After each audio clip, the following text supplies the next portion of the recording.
ကိုမှရနေတာတွေဟာကိုနဲ့ထိုက်တန်တာတွေကိုရတာနော်ကိုနဲ့ထိုက်တန်တာကိုရတာဗျဘာနဲ့ထိုက်တန်တာလဲဆိုတော့ကိုယ့်ရဲ့ကံကိုယ့်ရဲ့ဉာဏ်ကိုယ့်ရဲ့ဝရိယနဲ့ထိုက်တန်တာကိုရထားတာတရားနဲ့တန်လို့တရားပဲရတာအဲ့ဒါတသိမ့်မရခြင်းနဲ့လေအဲ့ဒါကျန်တာတွေအတွက်အဲ့ဒါအတိလောဘဖြစ်တယ်ဟုတ်ရလား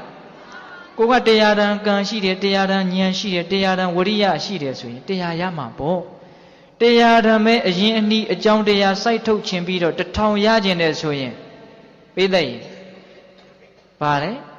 900လောက်အဲ့ဒါလောဘဖြစ်နေပြီဟုတ်ရလားဒါကြောင့်1000တန်ရခြင်းတယ်ဆိုရင်1000တန်အရင်အနည်းစိုက်ထုတ်လေ1000တန်နဲ့တန်တဲ့ကံဖြစ်အောင်လုပ်1000တန်နဲ့တန်တဲ့ဉာဏ်ရှိအောင်လုပ်1000တန်နဲ့တန်တဲ့ဝရိယရှိအောင်လုပ်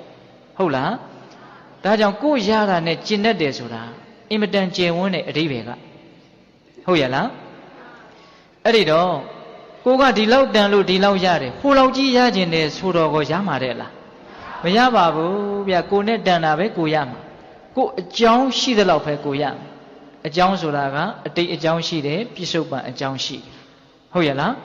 အတိတ်အကြောင်းတစ်ခုတည်းသာအကြောင်းလို့မယူဆနဲ့နော်တချို့လူတွေကပြစ္ဆုတ်ပံမှာစီပွားရေးသိပ်ပြီးတော့မပြေလည်ဘူးဆိုရင်တို့ကအတိတ်ကံကိုကညံ့တာကိုသေချာတယ်အဲ့ဒီလူပြစ္ဆုတ်ပံကံမှာညံ့တယ်ဆိုတာမြတ်စွာဘုရားကပစ္စည်းဥစ္စာပေါ်ဖို့ဆိုတဲ့နေရာမှာလေအာလဝကသုတ်တံကိုလေ့လာကြည့်စေခြင်းတယ်နော်